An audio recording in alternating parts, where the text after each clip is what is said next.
있는데, 뭐 그 돈 가지면 그 방배동에서 내가 마음에 든 집을 마음대로 고를 수가 있었어요. 그런데 일주일 사이에 하나님이 계약하라 하고 나서 일주일 사이에 갑자기 그렇게 내가 계약하고 돌아와서 일주일 지났는데 갑작스럽게 이렇게 집이 뛴 거예요. 그래서 집주인한테 거절을 했죠. 내가 일주일 전에는 그 집 말고도 그보다 더 좋은 집도 있었다. 서너 채가 나와 있는 중에서 그 중에서 어느 것을 고를까 하고 친정 오빠를 불러서 같이 상의를 했더니 우리 친정 오빠가 그 집을 가리키더라고요. 그래서 그 집을 내가 3개 골라놓은 중에서 그 집을 가리켜서 그걸 계약했는데, 이제 그때 당시에 만약에 이 집이 계약이 안 됐었으면 다른 집하고 계약이 됐을 텐데, 이제 계약을 하면은 그 돈 가지고는 집이 튀어서 다른 집을 살 수가 없는 상황이 됐으니까 나는 그 돈 가지고 다른 집도 살 수 없기 때문에 나는 그 집을 계약을 못한다 그러고 거절했죠. 그렇게 해서 구입한 집이 지금 45년째 갖고 있는데, 그 집은 이제 내가 경상도 경상북도하고 강원도 경계선에서 뭐 남편 직장 때문에 거기 있으면서 그 집을 세를 놨어요.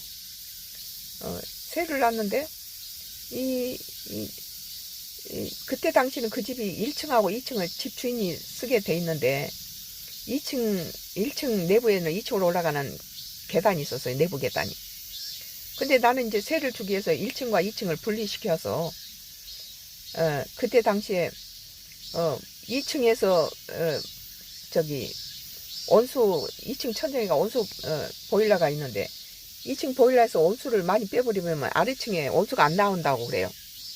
그래서 지은 지가 3년 된 새 집을 샀는데 내가 이제 그걸 사고 난 다음에 그 집을 한 2, 3년 뒤에 불편하다고 그래서 그것을 전부 풍산금속 동파이프로 전부 집을 그 코일을 다 잡아내버리고 새로 된 파이프더라고요.